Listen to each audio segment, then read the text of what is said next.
Welcome back to the Tailgate Podcast. I am your host and the voice of the Tailgate, Michael Quattromani. Thank you so much for being here, and Happy New Year, all of you. I hope you are all doing well. Hope you're having a fantastic day, and if you haven't already, make sure to subscribe to the podcast, leave a like, comment, rate, whatever it is that you're listening or watching the podcast on. Make sure to do all of that.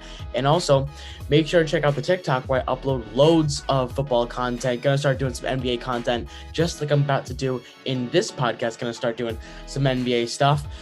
So go give that a follow at Tailgate Podcast. All of those links and all that good stuff will all be linked in the description of this video. But without further ado, here is the outline for the day. I've got a very current news piece. We've got the Patrick Mahomes versus Aaron Rodgers debate for MVP. Third, we are going to do who's in, who's out. Basically just going to go through a lot of the playoff bubble teams and just give my takes, whether I think that they are going to be in the playoffs or whether I think they're not going to be able to make the playoffs. And I will also give my seeding, what I think is going to happen. And then lastly, to round out the podcast, I'm going to give my week one, I guess you could say, just through the first week of the NBA season, just my takeaways. I got 3 takeaways, 2 Eastern Conference teams, 1 Western Conference team, and I'm just gonna tell you how it is. So to start off, I'm gonna give the Aaron Rodgers versus Patrick Mahomes MVP debate. Here's what I want to do. I want to compare both of their situations. So let's compare the offensive situations, right? Aaron Rodgers has the best wide receiver in the NFL. He has one of, not the best, he has one of the best red zone targets in Robert Tonyan. He has like 10 touchdowns on the year. It's top 5 in the NFL. He has Aaron Jones in the backfield. He has a top 4 offensive line in the NFL, and he has a bad defense, which is key because it helps him pad his own stats. If he's behind in games, he's going to have to pass the ball in a shootout, stuff like that. He has all those things going for him. Okay. Patrick Mahomes, I'm not going to say that Patrick Mahomes doesn't have a good situation. He obviously does. Patrick Mahomes has a speedy receiver, the best tight end in the league, but he doesn't have the best run game. Clyde Edwards-Helaire is not the greatest, and he doesn't have a good offensive line. It's actually bottom 10 in the NFL. It's a bad offensive line, and he has a solid defense, which helps him out because he doesn't always have to throw the ball that much. He can not throw the ball, and the team can still win football games. Packers can't do that. So now let's move on to the stats. What quarterback has better stats? Patrick Mahomes is first in yards, second in touchdowns, though he has 15th in completion percentage. He has 6 interceptions on the year, which is towards the top of the NFL, like in the best. And he's third in yards per attempt. Aaron Rodgers is 6th in yards, first in touchdowns, second in completion percentage, he has 5 interceptions on the year, and he has the 3rd highest yards per attempt in the NFL. So all of you out there, you can all make your educated thoughts and guesses, I guess you could say, on who you think is better, who deserves the MVP. Here's what I'm going to say. I would pick for MVP, I'd pick Aaron Rodgers. And for the reasons I named, Aaron Rodgers doesn't have a very good defense. Aaron Rodgers has had a tougher schedule than Patrick Mahomes has. Aaron Rodgers is in a tougher division. Bears and Vikings are not easy. So Aaron Rodgers has a tougher time winning football games than Patrick Mahomes does. But if you want to compare who the greatest quarterback in the NFL is, I'm going to take Patrick Mahomes. I think Patrick Mahomes is just the better quarterback. He does more, not more, but he does a similar amount than what Aaron Rodgers does with a worse offensive line, a worse run game, and a better defense. And we know that when you have a better defense, your stats are not usually as good. You can look at some of the best defenses in the NFL. I can bring up some of the best right now. I know the Rams are some. Jared Goff doesn't have the best stats in the world. Mitch Trubisky. Again, obviously, some of these are skill. But let's see. Pittsburgh, Ben Roethlisberger. He doesn't always have to pass the ball because Ben Roethlisberger is probably not even a top 10 quarterback because he has a great defense. Baltimore, Lamar Jackson, not a top 5 quarterback. He is top 10, not a top 5 quarterback. Let's look at Tampa Bay. Tom Brady hasn't had to do all that much because of his defense. It's like this is what I'm saying. Because Aaron Rodgers has a poor defense, it helps him in the MVP voting, but it doesn't help him in the greatest quarterback voting. That's why I picked Patrick Mahomes. So that's where I'm going to end it for that debate. I personally think that Patrick Mahomes is the better quarterback. I just don't think that Patrick Mahomes is more valuable than Aaron Rodgers. Personally, you guys know this already. I think Russell Wilson is more valuable than Patrick Mahomes. And I would think that Russell Wilson is more valuable than Aaron Rodgers. Russell Wilson has a much worse offensive line. I would take Davante Adams over Tyler Lockett and DK Metcalf. Not combined, but I would take Davante Adams over both of those receivers individually. Russell Wilson doesn't have a tight end. Aaron Rodgers does. Russell Wilson's defense is a lot better now, which is why they're winning football games. But they were winning football games earlier too. I think Russell Wilson is a much more valuable quarterback than Patrick Mahomes and Aaron Rodgers. Personally, that's what I would say. And I made this point before, and I'll make it again. If you take Russell Wilson off the Seahawks, I think they're a below 500 football team. If you take Patrick Mahomes off the Chiefs, I still think they're 11-5, 10-6. If you take Aaron Rodgers off the Packers, I still think they're 8-8, 9-7. It's all hypothetical, and there's no way to prove it or disprove it, but that's all what I think. So next, I am going to give my playoff predictions, my playoff seeding predictions. I made a TikTok about it, but if you guys didn't see the TikTok, well, then you're in luck because I'm going to cover my who's in, who's out playoff predictions. So I'm basically going to be doing this considering the week 17 picks that I'm going to make. So as of right now, the seedings for the AFC, I'm going AFC and then NFC. The seedings follow like this. I'm going to have a little picture, as you can see right there. Those are the seedings right now. Okay. Now, let's say I pick who I think is going to win. I think Baltimore will beat Cincinnati. I think Buffalo will beat Miami.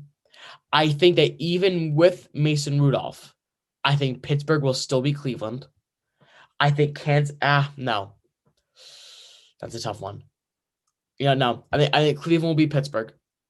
I think Kansas City will beat the Chargers. Indianapolis will beat Jacksonville. New England will beat the Jets. Tennessee will beat Houston, and Vegas will beat Denver. With that being said, that is what I have in, and that's what I have out. There are 5 10-5 teams.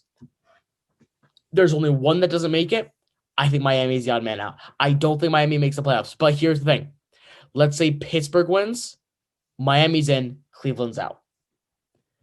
So there's a lot riding in that Pittsburgh and Cleveland game. Basically, Miami, if they lose to Buffalo, which is very likely, if they lose to Buffalo, the winner of Pittsburgh-Cleveland is going to decide who makes it and who doesn't. But let's say Miami does beat Buffalo, a lot changes. Buffalo then moves down to the 3 seed. Pittsburgh moves up to the 2 seed, pending if they were to beat Cleveland.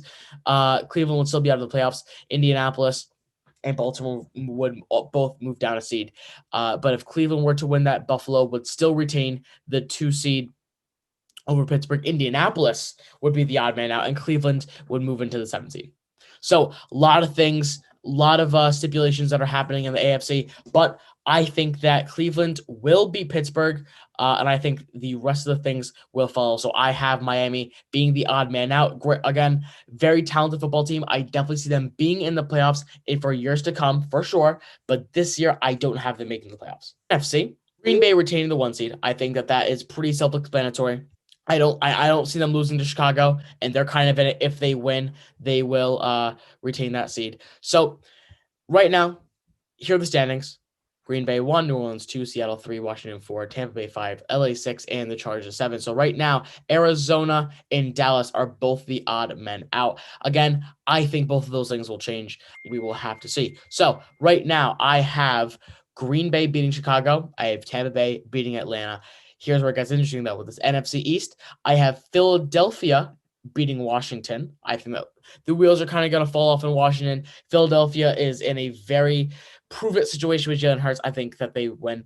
Dallas versus the Giants. Daniel Jones is not the answer. He's going to make a bunch of turnovers. I have Dallas winning that game. They had a big statement W over the Philadelphia last week. I see them continuing their W streak versus the Giants, where the wheels are really falling off there. This game doesn't really matter that much, but I've got Minnesota over Detroit. These last 3 games matter a lot. These last 3 games are very, very important. I have New Orleans over Carolina. As you can see, New Orleans then takes that 2 seed, but I have Seattle beating San Fran.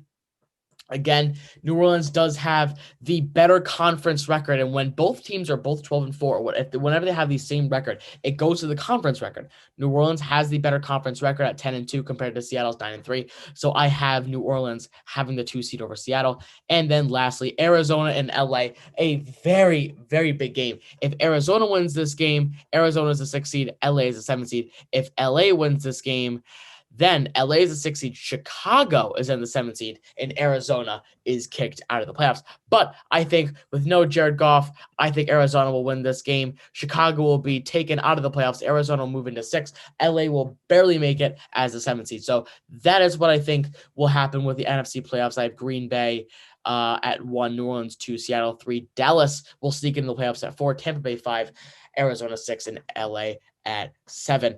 I will say this is probably a very good thing for Washington and Philly and the Giants especially because now the Giants will have a much, much higher seed, only third worst in the NFC. Philadelphia will have another, I think that will be a top 10 pick. Could be wrong there. So I think actually, with that being said, I think the Giants will have a top 10 pick because Jackson will have 1, Jets will have 2. I want to say Atlanta will have 3. I want to say Houston 4, and then right after that, you have Denver, Giants, and Detroit, who all have either 5, 6, or 7. All 3 of those teams will have to see how that plays out. But that is what I think is going to happen with the playoffs this year with the NFC and the AFC. Again, I have that for the AFC, that for the NFC. I think honestly, I'm not sure if that's the most likely thing. I think the most likely thing is Washington getting in for the NFC. And then if you think that Pittsburgh is the favorite, then I guess you would say that Miami is the most likely to make it as the 7th seed. But personally, I think with Mason Rudolph under center, Pittsburgh is setting a lot of their starters. I think that Cleveland will make it. Miami will be the odd man out in the AFC. And I guess if you want to see who the odd man out is in the NFC, I'd say it's probably going to be Chicago. I don't think Chicago is going to make it. I don't think they're that good of a football team, in my opinion.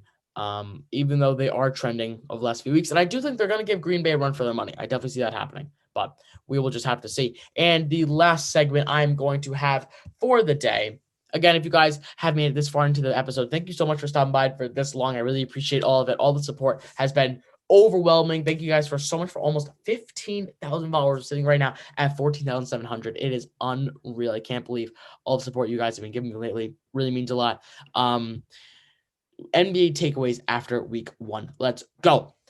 First takeaway for the NBA is going to be that the Celtics are really, really missing the presence of Kemba Walker. That is a fact. Right now, they have 2 guys averaging over 20 points. Jaylen Brown averaging 28 right now. Jason Tatum in second with 23. But after that, they got no one. Marcus Smart's averaging 11, Tristan Thompson with 10, Peyton Pritchard with 8. That is their next 3 guys. They only have 2 other guys averaging over 10 points a game. The Celtics are in dire need of a third star on their team, and that star is Kemba Walker, who is injured right now, expected to be back by the end of January, but January cannot come quick enough for the Celtics team, sitting at 3-2 in the Eastern Conference. There's only so much you can do with 2 young stars in Jaylen Brown and Jason Tatum, and they're missing some bench presence. Honestly, they're really getting no bench support. Peyton Pritchard has been doing okay. Jeff Teague has offered some solid scoring off the bench, but he's been a little inconsistent. This Celtics team is really missing a lot of this talent. Second up, my second takeaway is going to be that the Orlando Magic are looking like a lot like last year's Pacers team without Oladipo. To me, they just really don't have a clear star, but they're shooting the ball very well. They're shooting very efficiently, and they're getting some very important bench support from Terrence Ross, who leads the team in scoring with 21 points per game. Vucevic is playing like an all-star, averaging 20 and 11 right now. They have 5 players shooting over 50% from the field, and they are 4-1, including wins against the Thunder and the Heat, 2 teams that played very well towards the end of the season last year, especially the Miami Heat, who, as we all know, went to the Eastern Conference Championship.